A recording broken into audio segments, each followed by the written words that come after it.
ക്രിസ്തുവിൽ വിശ്വസിക്കുന്ന ക്രൈസ്തവ സമൂഹം ഇന്ന് പല സഭകളായും പല പാരമ്പര്യങ്ങളായും നിലകൊള്ളുന്നു. ഈ വ്യത്യാസങ്ങളൊക്കെ നമ്മളെ ഭിന്നിപ്പിക്കാനാണോ അതോ പരസ്പരം ബഹുമാനത്തോടെ കരുതലോടെ മുന്നോട്ട് നീങ്ങുവാനുള്ള അവസരങ്ങളാണോ? ഇന്ന് നെല്ലും പതിരും ചർച്ച ചെയ്യുന്നു എക്യുമെനിസം അല്ലെങ്കിൽ സഭൈക്യം. എക്യുമെനിസം എന്ന ടോപ്പിക്കിൽ സഭയുടെ നിലപാട് നമ്മളോട് പറയുവാൻ ഇവിടെ ആയിരിക്കുന്നത് ചങ്ങനാശ്ശേരി അതിരൂപത മെത്രാപ്പോലിത്ത അഭിമന്യ തോമസ് തറയിൽ പിതാവാണ്. പിതാവിനെ ഏറെ ആദരവോടെ ഈ പരിപാടിയിലേക്ക് സ്വാഗതം ചെയ്യുന്നു.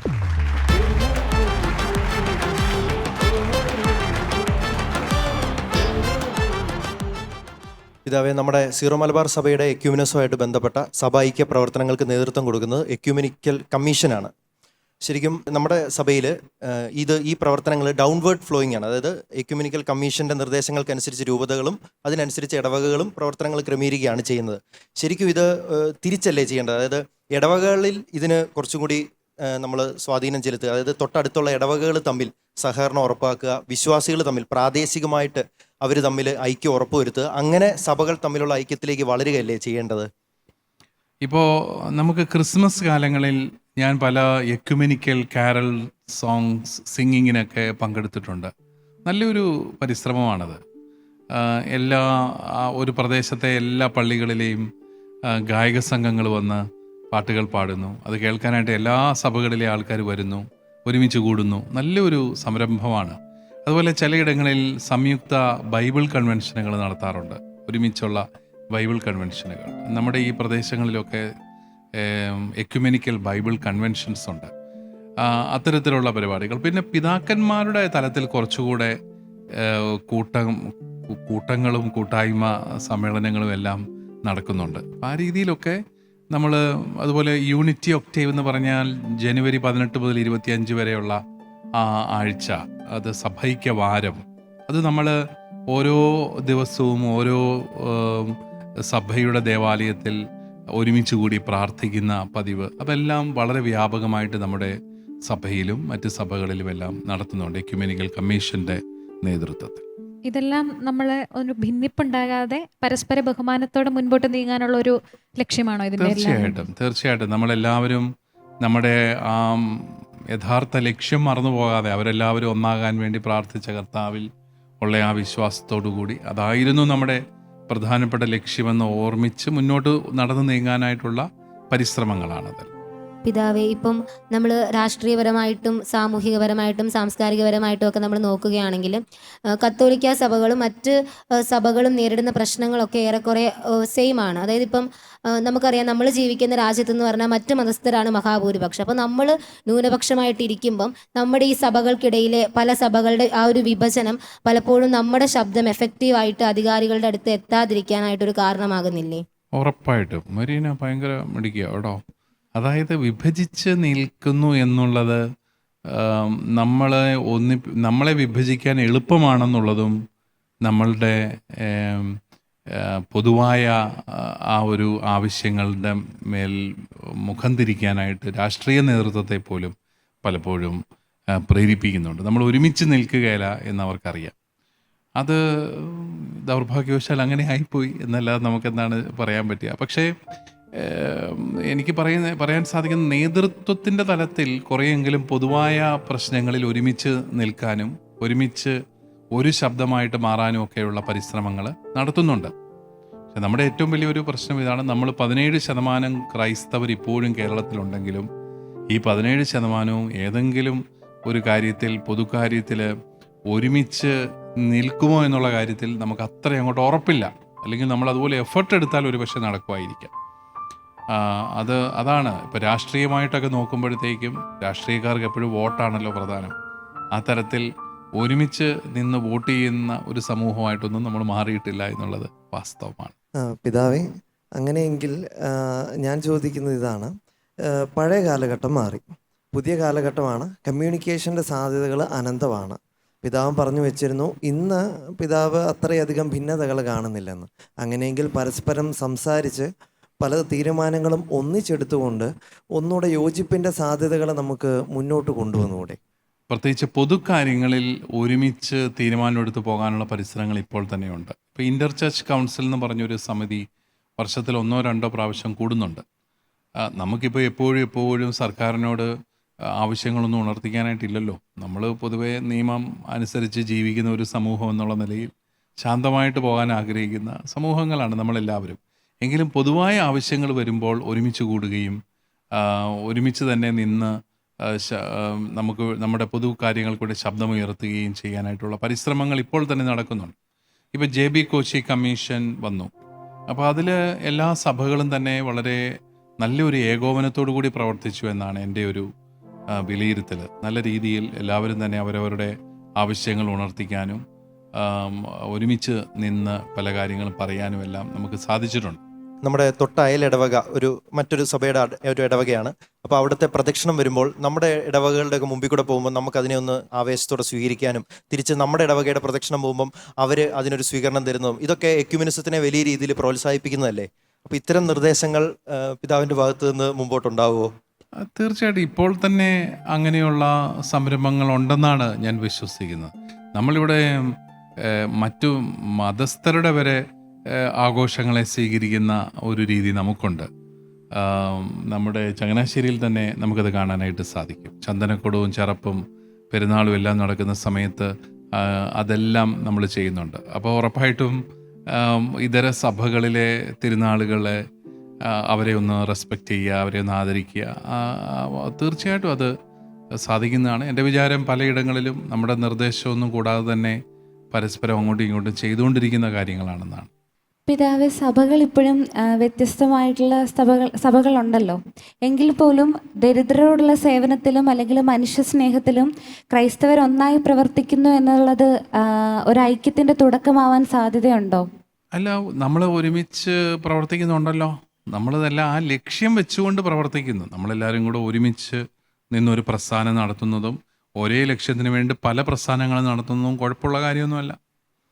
ഇപ്പോൾ ഈ നാട്ടിൽ ഇത്രയധികം വിദ്യാഭ്യാസ സ്ഥാപനങ്ങൾ വരാനായിട്ട് കാരണം ഈ വ്യത്യസ്ത സഭകൾ തന്നെയാണ്. ഇപ്പോൾ പ്രോട്ടസ്റ്റൻ്റ് സഭകളുടെ നേതൃത്വത്തിൽ വന്ന സ്കൂളുകളും കോളേജുകളും ഇംഗ്ലീഷ് വിദ്യാഭ്യാസം വരാനായിട്ട് ഏറ്റവും കൂടുതൽ തുടക്കം കുറിച്ചത് അവരാണ്. അത് കഴിഞ്ഞിട്ട് പിന്നെ സുറിയാനിക്കാരാണ് ആരംഭിച്ചത് ഇവിടെ ഇംഗ്ലീഷ് വിദ്യാഭ്യാസം. സ്കൂൾ ഓരോ പള്ളിയോടും ചേർന്ന് പള്ളിക്കൂടം എന്നൊക്കെയുള്ള ചാവറേച്ചൻ്റെ ആ നിർദ്ദേശം. പിന്നെ ലവീഞ്ഞ പിതാവ് എത്തിക്കഴിഞ്ഞപ്പോൾ കോട്ടയം വികാരിയാത്തിൽ നമ്മുടെ കാർന്നോമാർ കൊടുത്ത ആദ്യത്തെ നിവേദനം എന്തായിരുന്നു? നമുക്ക് പള്ളി പണിയണമെന്നോ പൈസ തരണമെന്നോ ഒന്നുമല്ല നമ്മൾ ചോദിച്ചത്. അതൊക്കെ ഞങ്ങളുടെയിലുണ്ട്. തിരുമേനി പിതാവ് ചെയ്യേണ്ടത് ഞങ്ങളുടെ പൈതങ്ങൾക്ക് ഇംഗ്ലീഷ് വിദ്യാഭ്യാസത്തിന് സ്കൂളുകൾ വേണം. അങ്ങനെയാണ് നമ്മൾ 1891 സെൻറ്റ് ബെർക്ക്മൻസ് ഹൈസ്കൂൾ ആരംഭിക്കുന്നത്.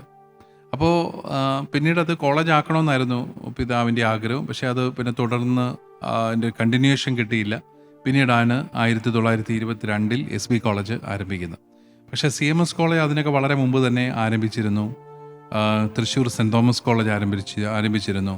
അപ്പം അങ്ങനെ പല സഭകളായിട്ട് നിന്നെങ്കിലും പൊതുസമൂഹത്തിനുള്ള സംഭാവനകളുടെ കാര്യത്തിൽ, സേവനത്തിൻ്റെ കാര്യത്തിൽ എല്ലാ സഭകളും മത്സരിച്ച് തന്നെ പ്രവർത്തിച്ചിട്ടുണ്ട്.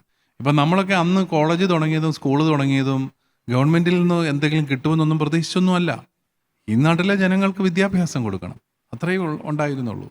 അങ്ങനെ ആശുപത്രികൾ ആരംഭിച്ചു. ആശുപത്രി എന്താണെന്ന് ഈ പൊതുസമൂഹത്തെ പഠിപ്പിച്ചു ക്രൈസ്തവ സഭകളല്ലേ. അതുപോലെ ഭിന്നശേഷിക്കാർക്ക് വേണ്ടിയിട്ടുള്ള ആദ്യത്തെ ഒരു ഭവനമാണ് നമ്മുടെ ആശാഭവൻ. അപ്പോൾ ഈ ഭിന്നശേഷിക്കാർക്ക് വേണ്ടിയിട്ടുള്ള ആ ശുശ്രൂഷകൾ മുഴുവൻ ആരംഭിച്ചത് ഈ പറയുന്ന സഭകളെല്ലാം കൂടിയാണ്. ഇപ്പം നിങ്ങൾ കേൾക്കുന്നുണ്ടാവും, വിദേശ ഫണ്ട് സ്വീകരിക്കുന്നു ക്രൈസ്തവർ. ഇപ്പോൾ പലരും ചോദിക്കുന്നുണ്ട്, ഇത് കാശ് കൊണ്ട് എന്നാ എടുക്കുന്നത് ഇവർ? എന്നെ എടുക്കണമെന്ന് കാണണമെങ്കിൽ നമ്മുടെ ഭിന്നശേഷിക്കാർക്ക് വേണ്ടിയിട്ടുള്ള ഭവനങ്ങൾ, അനാഥ മന്ദിരങ്ങളിലേക്കും അതുപോലെ പ്രായമായവർക്ക് വേണ്ടിയിട്ടുള്ള ഭവനങ്ങൾ, നമ്മുടെ കാരുണ്യ ഭവനങ്ങൾ, ആശുപത്രികൾ, പണിതുയർത്തിയ ആശുപത്രികൾ, ഇവിടെയൊക്കെ വന്നാൽ മതി. ഇതെല്ലാം നമ്മുടെ നാട്ടിലെ ആൾക്കാരുടെ പണം കൊണ്ട് മാത്രം നമ്മൾ പണിതുയർത്തിയതൊന്നും അല്ല. അപ്പോൾ അതൊക്കെ തുടങ്ങാനായിട്ട് നമ്മളെ സഹായിച്ചതും നമ്മുടെ ഇന്ത്യയിലെ അവസ്ഥ, അന്നത്തെ ആൾക്കാരുടെ അവസ്ഥയൊക്കെ കണ്ടിട്ട് അവർ വിദേശ രാജ്യങ്ങളിലുള്ള നന്മയുള്ള മനുഷ്യർ അവരുടെ ഒരു ദശാംശമൊക്കെ കൊടുത്ത് അങ്ങനെയൊക്കെയാണ് ഇവിടെ പല സ്ഥാപനങ്ങളും ആരംഭിച്ചത്. എയ്ഡ്സ് രോഗികൾക്ക് വേണ്ടി വരെ ഭവനങ്ങൾ തുടങ്ങിയ ആൾക്കാരാണ് ക്രൈസ്തവർ. നമ്മുടെ സിസ്റ്റേഴ്സ് നടത്തുന്ന ഭവനങ്ങളുണ്ട്. കുഷ്ഠരോഗികൾക്ക് വേണ്ടിയിട്ട് നമ്മുടെ അച്ഛന്മാരും സിസ്റ്റേഴ്സും തുടങ്ങിയ സാനിറ്റോറിയങ്ങളുണ്ട്. പക്ഷേ ഇവിടെയൊക്കെ ഈ സഭകളെല്ലാം ആ സഭകളുടേതായ രീതിയിൽ ഇത്തരത്തിലുള്ള സംഭാവനകളൊക്കെ സ്വീകരിച്ച്, നമ്മുടെ നാട്ടിലെ ആൾക്കാരുടെ സംഭാവനയും കൂടെ സ്വീകരിച്ച് പൊതുസമൂഹത്തിന് നന്മ ചെയ്യാനായിട്ട് തയ്യാറായതുകൊണ്ടാണ് കേരളത്തിൽ ഇത്രയും പുരോഗതിയും അതുപോലെ സാമൂഹികമായ സുരക്ഷയുമെല്ലാം കൈവന്നത്. പിതാവേ, സഭകളുടെ, പ്രത്യേകിച്ച് അപ്പസ്തോലിക പാരമ്പര്യത്തിലുള്ള സഭകളുടെ അടിത്തറയെന്ന് പറയുന്ന കൂദാശകളാണ്. അപ്പോൾ എന്തുകൊണ്ട് നമുക്ക് പരസ്പരം അപ്പസ്തോലിക സഭകളിലെ കൂദാശ സ്വീകരണം, കുർബാന ആയിക്കോട്ടെ, വിവാഹമായിക്കൊള്ളട്ടെ, അത് പരസ്പരം അങ്ങോട്ടും ഇങ്ങോട്ടും സ്വീകരിക്കാനുള്ള അനുവാദം കൊടുത്തുകൂടാ? നമ്മളെ സംബന്ധിച്ചിടത്തോളം കൂദാശകൾ എന്ന് പറയുന്നത്, ഒന്നാമത് എല്ലാവർക്കും കൂദാശകൾ ഒരുപോലെയല്ല. കൂദാശകളുടെ എണ്ണത്തെക്കുറിച്ചും കൂദാശകളുടെ ഫലപ്രാപ്തിയെക്കുറിച്ചും കൂദാശകളെക്കുറിച്ച് തന്നെയും സഭകൾ തമ്മിൽ വ്യത്യാസങ്ങൾ നിലനിൽക്കുന്നുണ്ട്. അപ്പം നമ്മുടെ സഭയുടെ വിശ്വാസത്തിൽ വളരുമ്പോൾ നമുക്ക് അത്ര പെട്ടെന്ന് ആ കാര്യങ്ങളിൽ വിട്ടുവീഴ്ച ചെയ്യാനായിട്ട് സാധിക്കില്ല. കാരണം നമുക്ക് വെളിപ്പെടുത്തപ്പെട്ട് കിട്ടിയ കുറേ സത്യങ്ങളുടെ അടിസ്ഥാനത്തിലാണ് നമ്മളുടെ വിശ്വാസങ്ങളെല്ലാം മുന്നോട്ട് പോകുന്നത്. അപ്പം അതുകൊണ്ട് വിവാഹത്തിൻ്റെയൊക്കെ കാര്യത്തിൽ ചില സഭകളുമായിട്ട് നമ്മൾ ഐക്യത്തിൽ എത്തിച്ചേർന്നിട്ടുണ്ട്. അതേസമയം മറ്റ് ചില സഭകളുമായിട്ട് ഐക്യത്തിൽ എത്തിച്ചേർന്നിട്ടുമില്ല. അത് വളരെ സങ്കീർണമായ ഒരു വിഷയമാണ് എന്നാണ് എനിക്ക് തോന്നുന്നത്. പിതാവെ, ഇപ്പം നമ്മൾ സീറോ മലബാർ സമുദായ ശക്തീകരണ വർഷമായിട്ട് ആചരിക്കുകയാണല്ലോ. അപ്പം അതിൻ്റെ ഒരു പ്രധാനപ്പെട്ട ലക്ഷ്യം ഇപ്പോൾ ഈ സങ്കീർണമായിക്കൊണ്ടിരിക്കുന്ന ഈ ഒരു സാഹചര്യത്തിൽ നമ്മുടെ സമുദായത്തെ ഉയർത്തിക്കൊണ്ടുവരിക എന്നുള്ളതാണ്. അപ്പം അതുപോലെ നമ്മുടെ വിവിധ സഭകളുടെ അധ്യക്ഷന്മാരൊക്കെ പരസ്പരം കൂടിയാലോചിച്ചുകൊണ്ട് എല്ലാ സഭകളുടെയും കൂടി ഒരു ശക്തീകരണ പ്രവർത്തനങ്ങൾക്ക് നമ്മൾ നേതൃത്വം നൽകുകയാണെങ്കിൽ ഒരു പരിധി വരെ നമുക്കെതിരെയുള്ള പ്രശ്നങ്ങളെ അഭിസംബോധന ചെയ്യാൻ നമുക്ക് സാധിക്കത്തില്ലേ? സമുദായ ശക്തീകരണ വർഷം പോലെ തന്നെ എല്ലാ സഭകളും കൂടെ ചേർന്നിട്ട് അങ്ങനെ ചെയ്യുകയാണെങ്കിൽ അത് നല്ലൊരു കാര്യമായിരിക്കത്തില്ലേ? നല്ലൊരു കാര്യമാണ്. നമ്മളതങ്ങ് ചെയ്തു, അത്രയേ ഉള്ളൂ. സമുദായ ശാക്തീകരണ വർഷത്തിലും നമ്മൾ ലക്ഷ്യമാക്കുന്നത് നമ്മുടെ സഭയെക്കുറിച്ചുള്ളൊരു അവബോധം നമ്മുടെ ആൾക്കാർക്കുണ്ടാവുക. ഇപ്പോൾ ഉദാഹരണത്തിന് നമ്മുടെ ജനത്തിൻ്റെ ഒരു പ്രശ്നം, ഈ ഈശോയും സഭയും തമ്മിലുള്ള ബന്ധം നമുക്ക് ഇതുവരെയും പിടികിട്ടിയിട്ടില്ല. എല്ലാവരും ഈശോയിൽ അങ്ങ് അവസാനിപ്പിച്ചു. ഈശോ ഇന്ന് എവിടെയാണെന്ന് ചോദിച്ചു കഴിഞ്ഞാൽ എല്ലാവരും പറയുന്നത് ഈശോ, ചിലർ പറയുന്നത് എല്ലാവരിലും ഉണ്ട്, ഈശോ കുർബാനയിലുണ്ട്. പക്ഷേ ഈശോ എവിടെയാണെന്ന് ചോദിച്ചാൽ ഈശോ സഭയിലാണ്, അല്ലേ? സഭ ഈശോയുടെ തുടർച്ചയാണ്, സഭ ഈശോയുടെ ശരീരമാണ്.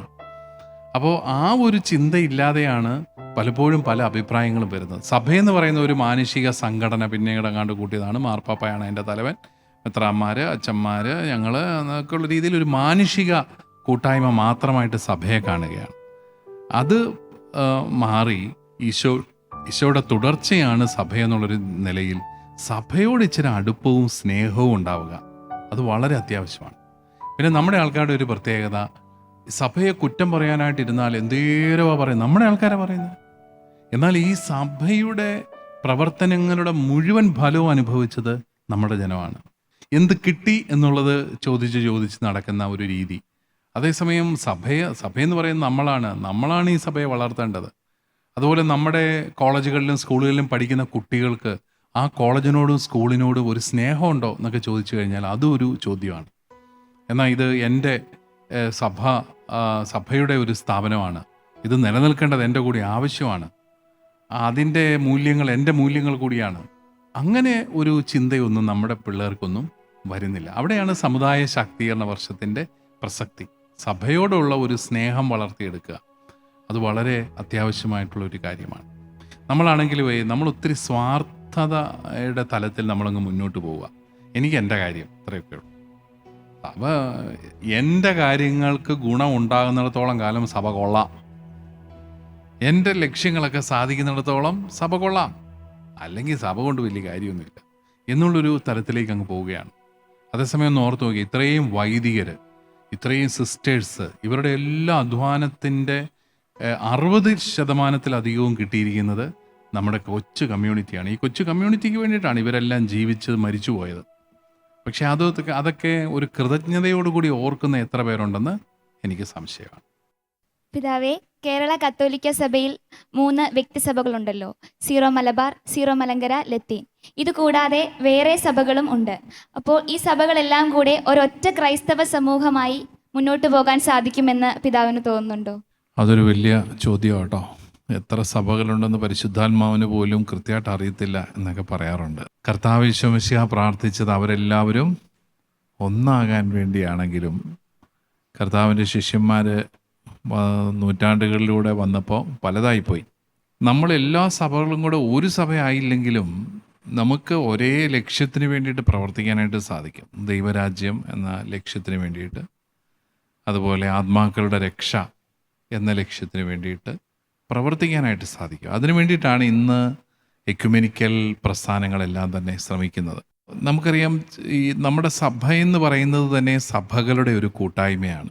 അപ്പോൾ സഭകളിൽ സ്വാഭാവികമായിട്ട് വന്ന ചില വ്യത്യസ്തതകളുണ്ട്. ഉദാഹരണത്തിന് 12 അപ്പസ്തോലന്മാർ അവർ വ്യത്യസ്ത സ്ഥലങ്ങളിൽ സുവിശേഷം പ്രസംഗിച്ചു കഴിഞ്ഞപ്പോൾ അവിടുത്തെ രീതികളും പാരമ്പര്യങ്ങളും എല്ലാം ഉൾക്കൊണ്ട് ആരാധനാക്രമ കുടുംബങ്ങൾ ഉണ്ടാവുകയും അങ്ങനെ ആ ആരാധനാക്രമ കുടുംബങ്ങൾ അത് സ്വീകരിച്ച സഭാവിഭാഗങ്ങൾ അവരിൽ പിന്നീട് പലതരത്തിലുള്ള ഭിന്നിപ്പുകൾ ഉണ്ടാവുകയും എല്ലാം ചെയ്ത് അങ്ങനെയാണ് പലതരത്തിലുള്ള സഭകളായിട്ട് പോയത്. പിന്നീട് പ്രോട്ടസ്റ്റൻ്റ് റിഫർമേഷനിലൂടെ വലിയൊരു വിഭാഗം പ്രോട്ടസ്റ്റൻ്റ് സഭകളായിട്ട് മാറി. അതുപോലെ പൗരസ്ത്യ സഭകളിലും അനേകം വിഭജനങ്ങൾ പിന്നീട് നടന്നു. അതേസമയം കത്തോലിക്ക സഭയിലെ ഏറ്റവും വലിയ സഭയായ റോമൻ ചർച്ച്, ലാറ്റിൻ സഭ, അത് ഏറ്റവും വലിയ സഭയായിട്ട് തന്നെ മാർപ്പാപ്പായുടെ കീഴിൽ ഒരൊറ്റ സഭയായിട്ട് തന്നെ നിൽക്കുന്നു. അതേസമയം കത്തോലിക്ക സഭയിൽ മാർപ്പാപ്പായുടെ കീഴിൽ മറ്റ് 23 സഭകളും കൂടിയുണ്ട്. 23 പൗരസ്ത്യ സഭകളുണ്ട്. അപ്പോൾ ഈ സഭകളെല്ലാം തന്നെ 6 ആരാധനാക്രമ കുടുംബങ്ങളിലായിട്ടാണ് നിലകൊള്ളുന്നത്. ഉദാഹരണത്തിന് ലത്തീൻ റീത്തുണ്ട്, അല്ലേ? അതിൽ റോമൻ കാത്തലിക് ചർച്ച് ഉണ്ട്, അംബ്രോസിയൻ റൈറ്റ് ഉണ്ട്, അങ്ങനെ പല റീത്തുകളുണ്ട്. ബൈസൻറ്റൈൻ റൈറ്റ് ഉണ്ട്. ബൈസൻറ്റൈൻ റൈറ്റിൽ ഉക്രൈനിയൻ സഭയുണ്ട്, ഗ്രീക്ക് സഭയുണ്ട്, മെൽക്കൈറ്റ് സഭയുണ്ട്, റുത്തീനിയൻ സഭയുണ്ട്. അലക്സാണ്ട്രിയൻ റൈറ്റ് ഉണ്ട്, അതിൽ കോപ്റ്റിക്, എത്യോപ്യൻ കത്തോലിക്ക സഭകളുണ്ട്. അതുപോലെ പാശ്ചാത്യ സുറിയാനി റൈറ്റ് അല്ലെങ്കിൽ അന്ത്യോക്യൻ റൈറ്റ് ഉണ്ട്, അതിൽ മാറോനൈറ്റ്, സിറിയൻ സഭകളുണ്ട്. സീറോ മലങ്കര കത്തോലിക്ക സഭ, നമ്മുടെ നാട്ടിലുള്ള മലങ്കര കത്തോലിക്ക സഭയുണ്ട്. അർമേനിയൻ റീത്തുണ്ട്, അതിൽ അർമേനിയൻ കാത്തലിക് ചർച്ച് ഉണ്ട്. അതുപോലെ കൽദായ അല്ലെങ്കിൽ പൗരസ്ത്യ സുറിയാനി റീത്തുണ്ട്, അതിലാണ് കാൽഡിയൻ സഭയും സീറോ മലബാർ സഭയും. അപ്പോൾ ഇങ്ങനെയുള്ള 23 റീത്തുകൾ, അതുപോലെ ലത്തീൻ റീത്ത്, ഇതെല്ലാം കൂടെ ഒരുമിച്ച് ചേരുന്നതാണ് കത്തോലിക്ക സഭ എന്ന് പറയുന്നത്. സഭകളുടെ കൂട്ടായ്മയാണ്. നമ്മളെല്ലാവരും തന്നെ പിതാവായി അംഗീകരിക്കുന്നതും സ്വീകരിക്കുന്നതും പരിശുദ്ധ ലയോ മാർപ്പാപ്പയാണ്. ലയോ മാർപ്പാപ്പയുടെ കീഴിൽ വ്യക്തിസഭകൾ പലതുണ്ട്. ആ ഓരോ വ്യക്തിസഭയ്ക്കും ഓരോ തലവനുണ്ട്. സീറോ മലബാർ സഭയുടെ തലവൻ റാഫേൽ തട്ടിൽ പിതാവാണ്. മലങ്കര സഭയുടെ തലവൻ കർദിനാൾ ക്ലിമീസ് പിതാവാണ്. അങ്ങനെ ഓരോ സഭയ്ക്കും ഓരോ തലവനുണ്ട്. പക്ഷേ എല്ലാവരും കൂടെ ഒരുമിച്ച് കൂടുന്ന ഒരു കൂട്ടായ്മയാണ് കത്തോലിക്ക സഭ എന്ന് പറയുന്നത്. അതേസമയം തന്നെ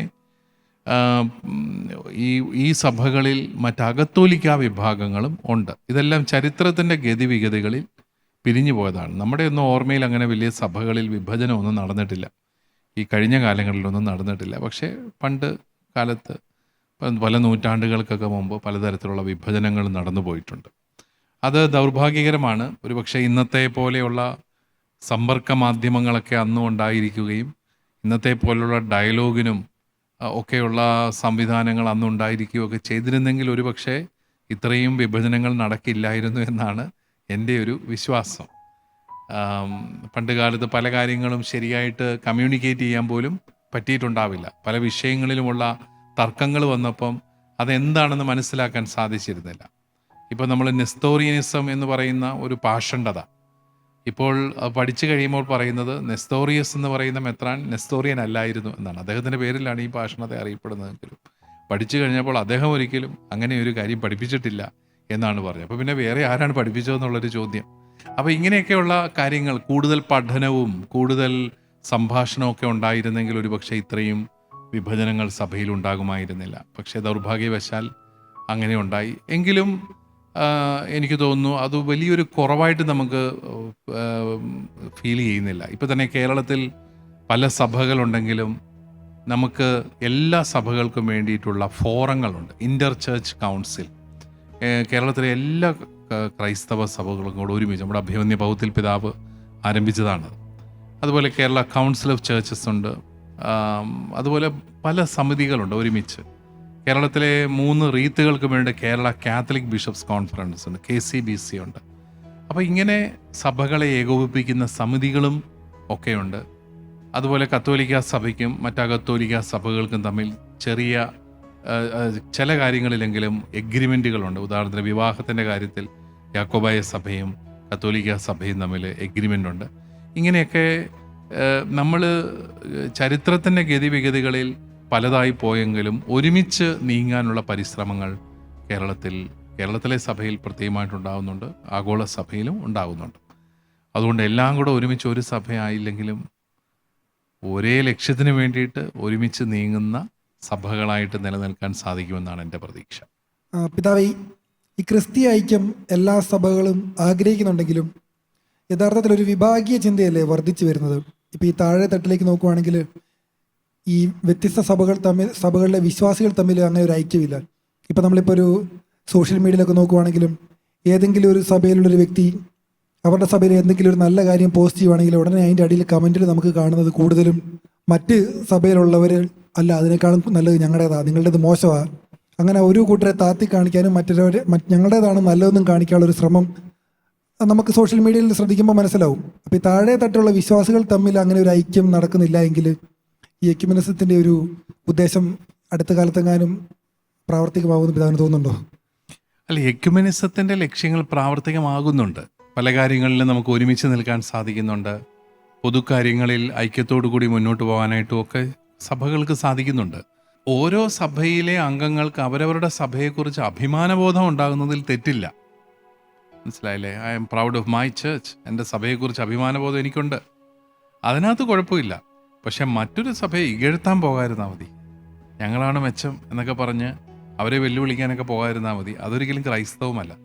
അത് നമ്മളൊരിക്കലും ആരെയും പഠിപ്പിക്കാറുമില്ല അങ്ങനെയൊന്നും ചെയ്യണമെന്ന്. കാരണം ഞാൻ നേരത്തെ പറഞ്ഞല്ലോ, ക്രൈസ്തവികത എന്ന് പറയുന്നത് പരമമായ സ്നേഹത്തിൻ്റെ സന്ദേശമാണ്.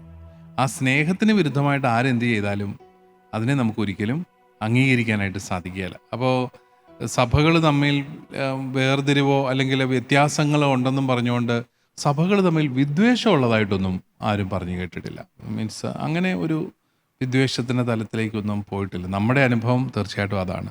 നമുക്കൊരു സഭയോടും വിദ്വേഷവും ഇല്ല, ഒന്നുമില്ല. എല്ലാവരെയും കൂടെ ചേർത്ത് പിടിച്ച് മുന്നോട്ട് കൊണ്ടുപോകാൻ തന്നെയുള്ള പരിശ്രമങ്ങളാണ് നമ്മൾ നടത്തുന്നത്. ഈ ഒരു ഐക്യത്തിന് തടസ്സം നിൽക്കുന്നത് എന്താണെന്നായിരിക്കും പിതാവിന് കരുതുന്നത്? ഈ ദൈവശാസ്ത്രപരമായിട്ടുള്ള ഒരു അഭിപ്രായ വ്യത്യാസമാണോ, അല്ലെങ്കിൽ ഈ ചരിത്രപരമായിട്ട് വന്നിട്ടുള്ള മുറിവുകളാണോ? ദൈവശാസ്ത്രപരമായ അഭിപ്രായ വ്യത്യാസങ്ങളാണ് എല്ലാ പ്രധാനപ്പെട്ട വിഭജനങ്ങൾക്കും കാരണമായിട്ട് വന്നത്. അത് നിങ്ങൾക്ക് അതിൻ്റെ ചരിത്രം പഠിച്ചാൽ മനസ്സിലാവും. ആദ്യ കാലങ്ങളിൽ നമ്മളെല്ലാവരും തന്നെ ഒരു സഭയായിട്ടൊക്കെ മുന്നോട്ട് പോയിക്കൊണ്ടിരുന്നതാണ്. റോമാ മാർപ്പാപ്പായെ അംഗീകരിക്കുന്ന സഭകളായിരുന്നു നമ്മുടെ അറിവിൽ കൂടുതലും. പക്ഷേ പിന്നീട് നമുക്ക് പല സഭകളായിട്ട് പിരിഞ്ഞുപോയി. ആദ്യത്തെ 7 എക്യുമെനിക്കൽ കൗൺസിലുകളാണ് സഭയിലുള്ളത്. ലോകത്തെ എല്ലാ സഭകളും കൂടെ ഒരുമിച്ച് ചേർന്നാണ് തീരുമാനങ്ങൾ എടുത്തിരുന്നത്. ഇപ്പം നിഖ്യാ സൂനകദോസ് എന്ന് പറയുന്ന AD 4-ാം നൂറ്റാണ്ടിൽ നടന്ന സൂനകദോസിലാണല്ലോ നമ്മുടെ വിശ്വാസ പ്രമാണം ഇങ്ങനെ ആയിരിക്കണമെന്ന് തീരുമാനിച്ചത്. അതിൽ ഇന്ത്യയിൽ നിന്ന് ഒരു മെത്രാൻ പങ്കെടുത്തതായിട്ട് ചരിത്രത്തിൽ പറയുന്നുണ്ട്. അപ്പോൾ അങ്ങനെയെല്ലാം നമുക്ക് ലോകമെമ്പാടുമുള്ള സഭകൾക്ക് അന്ന് തന്നെ 4-ാം നൂറ്റാണ്ടിൽ തന്നെ ഒരു ഏകോപനമൊക്കെ ഉണ്ടായിരുന്നു. ദൈവാത്മാവിൻ്റെ ഒരു വലിയ പ്രവർത്തനമാണ്. പക്ഷേ പിന്നീടാണ് ആദ്യത്തെ എക്യുമെനിക്കൽ കൗൺസിലുകൾക്ക് ശേഷം പിന്നീട് വിഭജനങ്ങൾ ഉണ്ടാവുകയും പിന്നീട് നമുക്ക് ശരിയായ അർത്ഥത്തിൽ അങ്ങനെ ഒരു സുനോദോസ് നടത്താൻ സാധിക്കാതെ വരികയും ഒക്കെ ചെയ്തു. അപ്പോൾ ഇത് ശരിക്കും പറഞ്ഞാൽ ചരിത്രപരമായ കാരണങ്ങളുണ്ട് വാസ്തവമായിട്ടും. പൊളിറ്റിക്കൽ റീസൺസ് ചിലയിടത്തുണ്ട്, രാഷ്ട്രീയമായ കാരണങ്ങളുണ്ട്. റോമാ സാമ്രാജ്യവും മറ്റ് സാമ്രാജ്യങ്ങളും തമ്മിലുള്ള വ്യത്യാസങ്ങൾ ഇതിനകത്ത് ഒരു പങ്ക് വഹിച്ചിട്ടുണ്ട്. പക്ഷേ കൂടുതലും ദൈവശാസ്ത്രപരമായ കാരണങ്ങൾ, വിശ്വാസം വ്യതിചലിക്കുന്നു എന്നൊക്കെയുള്ള ചിന്തകൾ, ഇതൊക്കെ അതിലേക്ക് വന്നിട്ടുണ്ട്. ഇന്ന് എക്യുമെനിസം എന്ന ടോപ്പിക്കിൽ യുവജനങ്ങളുടെ ചോദ്യങ്ങൾക്ക് സംശയ നിവാരണം നടത്തിയത് ചങ്ങനാശ്ശേരി അതിരൂപത മെത്രാപ്പൊലീത്ത അഭിവന്യ മാർ തോമസ് തറയിൽ പിതാവാണ്. പിതാവിന് നെല്ലും പതിരും എന്ന പ്രോഗ്രാമിന്റെ പേരിൽ നന്ദി അർപ്പിച്ചുകൊള്ളുന്നു.